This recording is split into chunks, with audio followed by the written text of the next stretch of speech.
इंसान की दुनिया में कुछ ऐसी भी जगहें हैं जिन्हें खुदा ने बनाने के बाद शायद भुला दिया या फिर जानबूझकर छोड़ दिया ताकि अंधेरा वहां अपना घर बना सके। आप देख रहे हैं डार्क डायरी। यहाँ कहानियां सुनाई नहीं जाती बल्कि महसूस की जाती हैं। आज की यह डायरी खुली है एक ऐसे गांव के पन्ने पर जहाँ की हवाओं में मौत है और गलियों में भूख का सन्नाटा। अगर कमजोर दिल के है तो भी लौट जाए, क्योंकि इस गांव से वापसी का कोई रास्ता नहीं है। रात के 2 बज रहे थे। हाईवे पर दूर दूर तक कोई रोशनी नहीं थी। हम 4 दोस्त आर्यन, विक्की, अमन और मैं एक रोड ट्रिप पर निकले थे। अचानक हमारे गाड़ी के इंजन ने दम तोड़ दिया। जीपीएस सिग्नल गायब हो गया। तभी हमें एक कच्चा रास्ता दिखा जो एक गुमनाम गांव की तरफ जाता था। गांव के बाहर एक सड़ा हुआ बोर्ड था जिस पर लिखा था प्रवेश। गांव के अंदर कदम रखते ही अजीब सा एहसास हुआ। हर घर का दरवाजा बाहर से मोटी जंजीर से बंधा था। सड़कों पर धूल के सिवा कुछ भी नहीं था। तभी विक्की ने कहा, भाई मुझे पेशाब करने जाना है। सबने कहा ठीक है, जल्दी वापस आना। और वो एक अंधेरी गली की तरफ मुड़ गया। उसने जाते हुए मन में सोचा, यह गलियां कितनी पुरानी है, यहाँ कोई रहता भी होगा। उसने पेशाब करने के लिए एक गली की तरफ मुड़ा। तभी पीछे से किसी ने उसके सर पर जोर से वार किया। विक्की के सर से खून का फव्वारा फट पड़ा और विक्की ने वही दम तोड़ दिया। हम उसका इंतजार कर रहे थे। हमें लगा कि वो पेशाब करने के बाद वापस आ जाएगा, पर 10 मिनट बीत गए पर वो वापस नहीं आया। हमने विक्की को आवाज दी पर सन्नाटा और गहरा हो गया। हमें लगा कि कुछ गड़बड़ है। हम तीनों ने उस गली की तरफ दौड़ लगा दी। उस गली में पहुंचे तो वहां सिर्फ विक्की की टूटी हुई टॉर्च पड़ी थी और वहां पे बहुत सारा खून जमीन पर पड़ा हुआ था। ये नजारा देखकर हम तीनों की हालत खराब हो गई। हमने देखा जमीन पर कुछ घसीटने के निशान थे जो एक बड़ी सी हवेली की तरफ जा रहे थे। हमारा दिल जोर जोर से धड़कने लगा। आर्यन ने कहा, हमें वहां जाना चाहिए। अमन ने भी कहा, ठीक है, वो हमारा दोस्त है, हम उसे ऐसे छोड़कर नहीं जा सकते। पर मैं इतना घबरा गया था कि मैंने कहा, छोड़ो उसे, हम तीनों अपनी जान बचाकर निकल जाते हैं यहाँ से। क्या पता आगे कौन सी बला हो। अमन और आर्यन ने कहा, अरे तुम ये कैसी बात कर रहे हो, वो हमारा दोस्त है। अगर हम उसे ऐसे छोड़कर चले गए तो उसके घर वालों को क्या जवाब देंगे। मैंने कहा, अरे बेवकूफ, वो जिंदा रहे तो कुछ भी बोल देंगे। उन दोनों ने कहा, तुम्हें जाना है तो तुम जाओ। ये कहकर दोनों आगे बढ़ गए।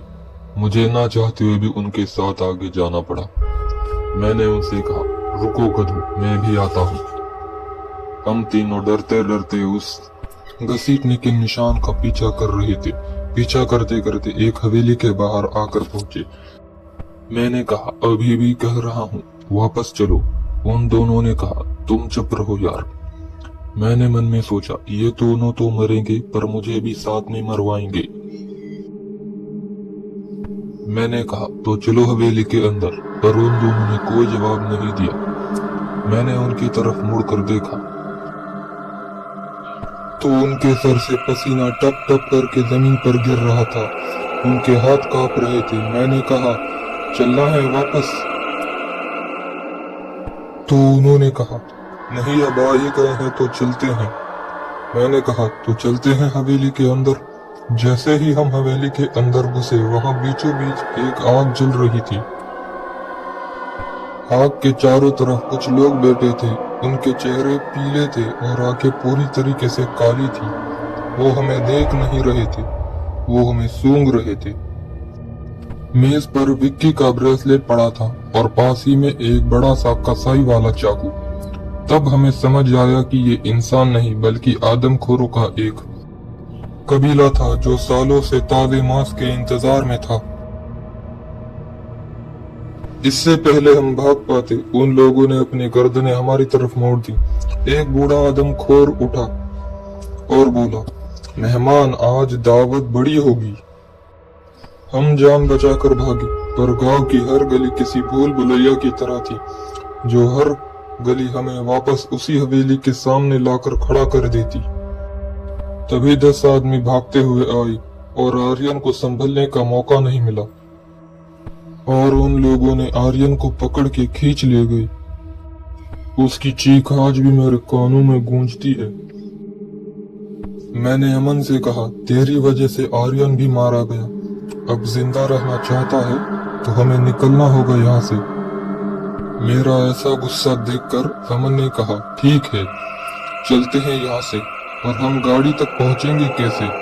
यहाँ तो सारे रास्ते एक जैसे हैं।